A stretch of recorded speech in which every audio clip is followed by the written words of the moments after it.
नमस्कार, रोक टोक मुंबई न्यूज में आपका स्वागत है। खोखले दावों और बेहद प्रचार प्रसार से बहुत दूर भारत की अर्थव्यवस्था वाकई में डावाडोल स्थिति में है। मोदी सरकार कितने भी खोखले दावे कर ले, प्रोपेगेंडा पर पानी की तरह पैसा बहा ले, मगर निकम्मी आर्थिक नीतियों और विफलताओं को अब चाहकर भी छिपाया नहीं जा सकता है। लेकिन आइए पहले जरा सुन ले मोदी जी जीडीपी ग्रोथ पर क्या बोलते थे। साथियों, 7%, 8% की विकास दर से आगे बढ़कर हमें डबल डिजिट की विकास दर प्राप्त करने के लक्ष्य पर काम करना समय की मांग है। तो सुना आपने, डबल डिजिट तो बड़े दूर की बात है। इनकी सरकार के खुद के आंकड़े ही बता रहे हैं कि इस साल मतलब 2024-25 में जीडीपी ग्रोथ मात्र 6.4% की होने वाली है, जो ना सिर्फ 4 साल में सबसे कम है बल्कि कोरोना महामारी के बाद की सबसे निचली ग्रोथ। ये आंकड़ा एनएसओ ने जारी किया। हर बार वो अग्रिम अनुमान जारी करते हैं बजट के पहले। इससे लेकिन कुछ गंभीर सवाल उठते हैं, क्योंकि इसका लोगों पर क्या कहर बरपेगा। इसकी ना तो सरकार को, ना रिजर्व बैंक ऑफ इंडिया को कोई सुध है और ना शायद कोई परवाह है। आप सोचिए कि नवंबर 2024 की शुरुआत तक आरबीआई जो था वो 7.5% की जीडीपी ग्रोथ रेट का अनुमान लगाकर बैठा था और सरकार को यह आशा थी कि जीडीपी ग्रोथ रेट आएगा 7.2% पे। अब अनुमान 6.4% पर हो गया है। इन दोनों एजेंसियों के पास हर तरह का आंकड़ा है, हर तरह का इकोनॉमिक डेटा है, हाई फ्रीक्वेंसी इंडिकेटर होते हैं, और उसके बावजूद भी इतने अनभिज्ञ हैं। तो यह इनकी अकर्मण्यता है या सच को छुपाने की सोची समझी साजिश, इसका फैसला आप खैर सरकार के मंत्री और सत्तारूढ़ बीजेपी के जो पदाधिकारी हैं वो विशेषज्ञों को, इकोनॉमिस्ट्स पर खूब कटाक्ष कसते हैं और जितनी मर्जी हो कटाक्ष कसिए।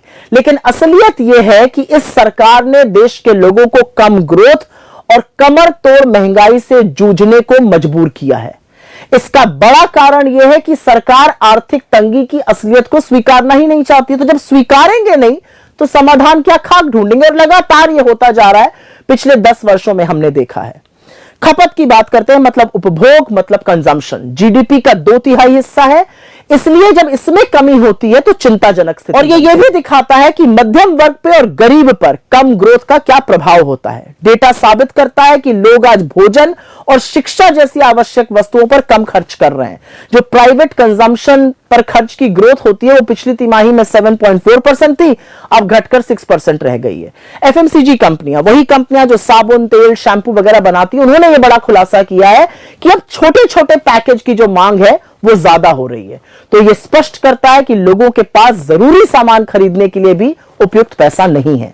मैन्युफैक्चरिंग, जहां पर बहुत सारी नौकरियां बन सकती हैं और जहां पर फोकस होना चाहिए सरकार का, पिछले वित्त वर्ष में कोई 9% से ज्यादा की ग्रोथ थी, इस बार घटकर 5.3% रह गई है। माइनिंग, जहां पर ग्रोथ 7.1% थी, वो घटकर महज 2.9 पर रह गई है। निर्यात मतलब एक्सपोर्ट, उसमें भी गिरावट जारी है। तो ये सब देखते हुए निवेश मतलब इन्वेस्टमेंट बिल्कुल ठप पड़ा है। इसमें तो कोई आश्चर्य होना ही नहीं चाहिए। बदले की भावना से काम करने वाली ईडी, सीबीआई, इनकम टैक्स जैसी एजेंसियों के दबाव में भारतीय उद्योग जगत के बड़े बड़े खिलाड़ी भले मोदी जी के कसीदे पढ़ें, उनका गुणगान करें, लेकिन पैसा लगाने से तो उन्होंने भी बिल्कुल इनकार कर दिया और इसीलिए इन्वेस्टमेंट हो नहीं रहा है। तो बेरोजगारी, कम आय, आवश्यक वस्तुओं पर जबरदस्त टैक्स और कमर तोड़ महंगाई के कारण लोग आज अपने भविष्य की बचत से खर्च करने को मजबूर हो चुके हैं।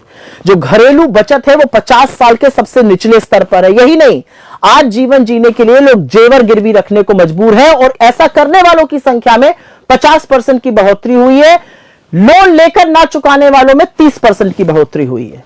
सेकेंडरी स्कूल के एडमिशन में गिरावट हुई है। बड़ी बड़ी यूनिवर्सिटीज में, सेंट्रल यूनिवर्सिटी से बिना डिग्री लिए आधी पढ़ाई छोड़ने को लोग मजबूर हैं। ये सब क्या है? ये आर्थिक बर्बादी के एक के बाद एक प्रमाण है। खैर, सूट बूट की सरकार में इनकम टैक्स कॉर्पोरेट टैक्स से कहीं ज्यादा है। आटे पर, दही पर, पढ़ाई पर, दवाई पर, यहां तक कि पॉपकॉर्न और पुरानी गाड़ी की बिक्री पर भी जमकर जीएसटी वसूला जा रहा है। आर्थिक मंदी स्पष्ट रूप से गरीबों और अमीरों पर अलग अलग तरह का प्रभाव डालती है। आज आम हिंदुस्तानी अपने 2 वक्त के भोजन, अपने बच्चों की शिक्षा के साथ समझौता कर रहे हैं, जबकि जो हाई नेटवर्थ इंडिविजुअल्स हैं, जो सुपर रिच लोग हैं, वो देश छोड़कर विदेश की ओर भाग रहे हैं। सच्चाई यह है कि मोदी ने भारतीय अर्थव्यवस्था को पूरी तरह से चौपट, पूरी तरह से ध्वस्त, पूरी तरह से बर्बाद कर दिया है। असलियत यह भी है कि आप उन वेबसाइट को तो हटा सकते हैं जहां पर डॉक्टर मनमोहन सिंह के कार्यकाल में जीडीपी की ज्यादा ग्रोथ लिखी थी, लेकिन क्या आप इस फैक्ट को नकार सकते हैं कि यूपीए के शासनकाल में 2004 से 14 के बीच एवरेज जीडीपी ग्रोथ हर साल 7.5% की थी और आपके 10 साल के शासनकाल में वो महज 6.5% रही है। प्रधानमंत्री और उनकी सरकार $5 ट्रिलियन की इकोनॉमी का जाप जपते रहते हैं, ढिंढोरा पीटते रहते हैं। यह अलग बात है कि यह होना 2022 में था और अब शुरू 2025 हो चुका है, लेकिन भारत को उस आंकड़े तक पहुंचने के लिए 9 से 10% एटलीस्ट कम से कम जीडीपी ग्रोथ करनी होगी, तब हम वहां पहुंच पाएंगे।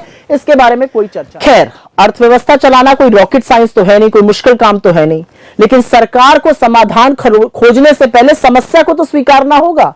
सीना ठोकना, प्रोपेगेंडा फैलाने में आप अंधभक्तों की तालियां बटोर सकते हैं, आप चरण चुंबक मीडिया की ओर से अहम मुद्दों पर सुई टपक सन्नाटा आपको मिल सकता है, मगर इससे अर्थव्यवस्था की सच्चाई नहीं बदलेगी और इसकी कीमत तो हमारा देश चुका रहा है।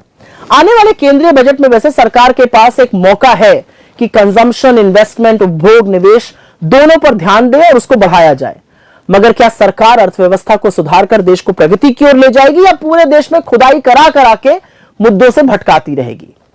एक बात तय है कि भीषण बेरोजगारी, भयावह महंगाई और कम आय से जूझ रहे मेरे देश का काम 6.4% जीडीपी ग्रोथ से कतई चलने वाला नहीं है और इसके बारे में नरेंद्र मोदी और उनकी सरकार को सोचना ही पड़ेगा।